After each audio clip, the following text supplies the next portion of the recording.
Hello दोस्तों, स्वागत है आपका आपके इस यूट्यूब चैनल टू स्टूडेंट पर। दोस्तों, इस वीडियो में हम बात करेंगे बीएसएससी सीजीएल 3 और इंटर लेवल दोनों के बारे में। तो दोस्तों, सबसे पहले अगर बात करें बीएसएससी सीजीएल 3 की बात करें तो आज फॉर्म भरने की अंतिम तिथि है। टोटल 2248 पदों पर ये बहाली होने जा रही है। ठीक है, भविष्य में हो सकता है और कुछ बहालियाँ इसमें ऐड हो जाए। तो जो भी छात्र इस फॉर्म को नहीं भरे हैं अभी तक, उनके लिए आज अंतिम तिथि है, क्योंकि आज जो है पेमेंट का अंतिम तिथि होगा। ठीक है, और पेमेंट नहीं करने वालों के लिए फिर कल या परसों कोई उपाय नहीं है। ठीक है, तो आज अगर पेमेंट कर देते हैं तो फॉर्म को कल या परसों तक भी सबमिट कर पाएंगे। ठीक है, यानी कि 2 दिन का और एक्स्ट्रा टाइम आपको मिल जाएगा। तो जो भी छात्र बचे हुए हैं वो आज अप्लाई कर लें। और टोटल अप्लाई लगभग 15 लाख के करीब जो है वो छात्र जो हैं इस फॉर्म को भर चुके हैं। तो बड़ी संख्या में फॉर्म भरे हैं, लेकिन वहीं बड़ी संख्या में लोग गलतियाँ भी किए हैं। ठीक है, अब दोस्तों जो गलतियाँ किए हैं उनका कहना है कि हमें मॉडिफिकेशन लिंक दीजिए। तो मॉडिफिकेशन लिंक आपको बीएसएससी जरूर देगी, क्योंकि वो छात्रों के साथ ही हमेशा अच्छा काम करती है, भले थोड़ा डिले होता है। तो मेरा मानना है कि आपको जो मॉडिफिकेशन लिंक आता भी अगर है तो इस महीने के बाद, यानी कि आपको जून महीने में लगभग लास्ट वीक तक आए या फिर जुलाई में ही आएगा। इससे पहले तो आपको मॉडिफिकेशन लिंक नहीं देगा। ठीक है, जिस हिसाब से पिछली बार हुआ था उस हिसाब से मैं बात कर रहा हूँ। अगर देती है मॉडिफिकेशन लिंक तो, और जिस तरह से मांगे हो रही है, तो पक्का है कि मॉडिफिकेशन लिंक आ जाएगा। तो जो भी गलतियाँ होगी उसको आप सुधार लीजिएगा। ठीक है, क्योंकि बहुत सारे लोग बहुत कुछ गलतियाँ कर चुके हैं, लेकिन घबराइए नहीं, कोई दिक्कत नहीं होगा। ठीक है, गलतियाँ इंसान से होती है, भगवान तो और प्रकृति तो दूर की बात है, लेकिन इंसान गलती करते हैं तो सीखते भी हैं। कोई दिक्कत नहीं दोस्तों। ठीक है, तो आप लोग घबराइए नहीं, बस आज जिनको फॉर्म भरना है भरे। हाँ, थोड़ा सा दिक्कत ये हो रहा है पेमेंट को लेकर। दोस्तों, मैं आपको कितनी बार एक वीडियो में बताऊँ कि पेमेंट जो है ना क्यूआर कोड वगैरह से मत करिए।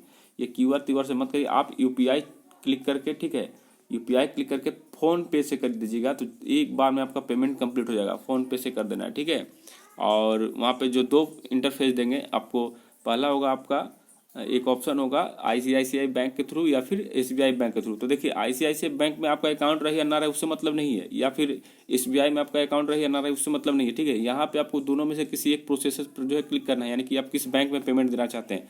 तो आप आईसीआईसीआई वाला क्लिक कर दीजिएगा, क्योंकि ये प्राइवेट कंपनी है, ज़्यादा फास्ट काम करती है। और एसबीआई भी बढ़िया है, लेकिन मैं कहूँगा कि आईसीआईसीआई पे क्लिक करके फ़ोन पे यानी यूपीआई पे जा करके फ़ोन पे से आप पेमेंट कर दीजिए अंतिम तिथि है। ठीक है, और जिनका पेमेंट कट गया है वो घबराइए नहीं, पेमेंट कटा है रिटर्न हो जाता है, 1-2 दिन में रिटर्न भी करता है। ठीक है, और जब तक फाइनल सबमिट नहीं करिएगा तब तक रिटर्न भी नहीं करेगा, ये भी एक सच्चाई है। ठीक है, तो सबमिट कर दीजिए पूरे फॉर्म को, तब जाके आपको पैसा रिटर्न आ जाएगा। ठीक है, चलिए आगे बढ़ते हैं।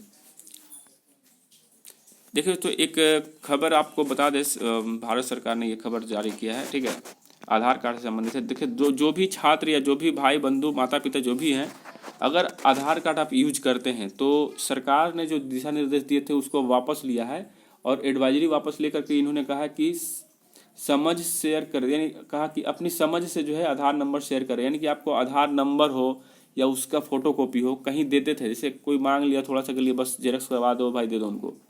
तो इन सभी चीज़ों से थोड़ा बच के रहना है, और बी केयरफुल आपको आधार कार्ड शेयर करना है, क्योंकि इससे बहुत ज़्यादा जो है आपके साथ धोखाधड़ी हो रही है, जिससे आपका पैसा भी गायब किया जा रहा है, आपका एड्रेस प्रूफ के तौर पे वो रख ले रहा है। ठीक है, और भी कई सारी जानकारियाँ जो आपसे वो जुटा लेता है। ठीक है, उस नंबर के थ्रू, ये जो नंबर आप देख रहे हैं 12 डिजिट का, उसके थ्रू बहुत कुछ ये जानकारी जुगाड़ लेता है, और उसके बाद आपको हैक करता है। मतलब पर्सनली पहले कंप्यूटर हैक होते थे, मोबाइल हैक होते थे, अब डायरेक्ट इंसान को हैक किया जा रहा है। तो आप जो है इन सभी चीज़ों से थोड़ा बच के रहिए, और पब्लिक कंप्यूटर से आधार कार्ड डाउनलोड भी मत कर। देखिए, जैसे कि साइबर वाले से आप डाउनलोड मत करवाइएगा, या फिर किसी दूसरे के जो है दुकान उकान में कहीं रखा हुआ है, आप बोले कि लाओ भाई निकाल देते हैं, ऐसा नहीं करें दोस्तों। आपको जब भी डाउनलोड करना है तो खुद का मोबाइल से करिए, वो ज़्यादा बेहतर होगा। ठीक है, तो यही सब था दोस्तों।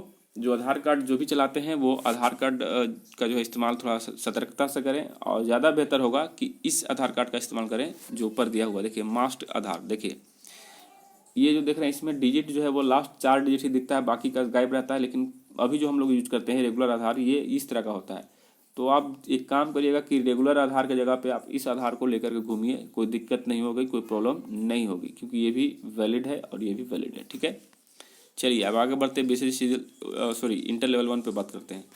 एक छोटा सा और न्यूज़ बता दो दोस्तों कि बीपीएससी के पेपर को किसने निकाला अब तक नहीं मिल सकी सटीक जानकारी। दोस्तों, इस बीपीएससी 67वीं में जो धांधली हुई या जो स्कैम हुआ, इसके तहत कई सारे अधिकारी, कई सारे जो है कर्मचारी पकड़े जा रहे हैं, लेकिन वो आदमी नहीं मिल रहा है जो पेपर को बाहर किया था फर्स्ट टाइम में। यानी दोस्तों ये मिलेगा भी नहीं, क्योंकि ये बिहार है और ये जो बीपीएससी का पेपर जो निकाला होगा कोई आम आदमी नहीं होगा, ठीक है, इसलिए वो मिलने वाला नहीं है और वो पार्टी पॉलिसी से जुड़ा हुआ आदमी है।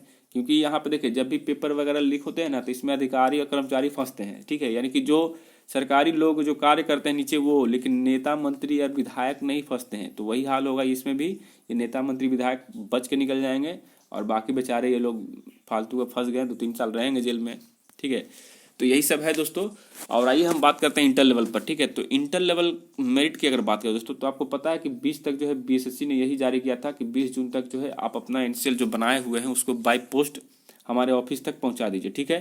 तो 20 तक आपका जब ये सारा प्रक्रिया हो जाएगा तो उम्मीद रखें दोस्तों कि आपका मेन प्रक्रिया 14 से ही स्टार्ट होने वाला है, यानी कि 14 तक जो है आप अपलोड जो करिएगा, जो भी फाइल अपलोड करने हैं वो अंतिम तिथि है 14 तक। तो 14 को जब अपलोड कर दीजिएगा तो उसी अपलोड फाइल के थ्रू ये चेक कर लेंगे कि किन छात्रों ने कौन कौन से डॉक्यूमेंट्स दिए हैं और किन छात्रों ने नहीं दिए हैं। तो उसी हिसाब से ये 14 से ही अपना मेरिट पे कार्य करना शुरू कर देंगे। और 20 तक ये जो आप देख रहे हैं डायरेक्ट थोड़ा ना कि सबको 20 को ही पहुंचेगा, ठीक है, कोई 18 को पहुंचेगा, कोई 19 को पहुंचेगा, कोई 16 को पहुंचेगा, कोई 15 को पहुंचेगा। तो उस हिसाब से जिसका जिस तरह से पहुंचेगा वहाँ पे चेक किया जाएगा, ठीक है। तो मैं मानता हूँ दोस्तों कि 20 से 25 के बीच में आपका मेरिट दे दिया जाएगा, यानी कि 20 से 25 जून तक, अगर बीच में कुछ भी अड़चन नहीं आती है तो, ठीक है। और आयोग चाहेगी तो, लेकिन आयोग देखिए, आयोग के बारे में एक बात बताना चाहेंगे, आयोग चाहती है कि कोई इस पर फंसाए, केस करे, ये करे वो करे। बता दो दोस्तों, देखिए ध्यान दीजिएगा दोस्तों, आपको बता दें कि कोर्ट जो है वो 22 मई से बंद होने वाली थी 20 जून तक, ठीक है। और बीएसएससी ने, देखिए बीएसएससी को जबकि 12 तारीख को ही, 12 मई को ये आदेश आ गया था, ये लेटर आ गया था कि आप जो है न्यू एनसीएल इस तरह से बनवा सकते हैं, लेकिन वो 20 को जाकर के इस चीज़ का जो है खुलासा करवाया, सामान्य प्रशासन ने लास्ट में खुलासा किया, ठीक है। उसके बाद फिर ये प्रोसेस जो है 22 से शुरू हो गया। अब दोस्तों जब देखा कि कोर्ट बंद होने वाला है तब हम प्रोसेस शुरू कर रहे हैं, तो चुपचाप जो है फिर 20 तक लेके चला गया कि जब तक कोर्ट बंद रहेगा तब तक ये काम होगा और जब कोर्ट खुलेगा तब हम मेरिट का तैयारी करेंगे। अब दोस्तों जब कोर्ट खुलेगा, मेरिट की तैयारी करोगे, कोई उठ पटांग काम कर दिया तो फिर दिक्कत है, फिर स्टे लग जाएगा इस क्या बोलते हैं मेरिट में, वो भी लगभग 1 आध महीना फिर झूलेगा।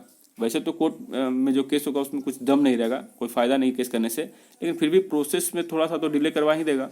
तो आयोग को चाहिए था थोड़ा और फास्ट तरीके से अभी भी काम करे और 14 तक ही जो है सब कुछ कंप्लीट कर करके और अपना मेरिट जो है वो 20 तक जारी कर दे। इससे क्या होगा दोस्तों कि मेरिट आ जाने के बाद कोई दिक्कत नहीं आएगी, ठीक है। तो यही कुछ था और कुछ खास तो है नहीं। चलिए फिर मिलेंगे नए वीडियो में अपडेट के साथ। जय हिंद, जय भारत।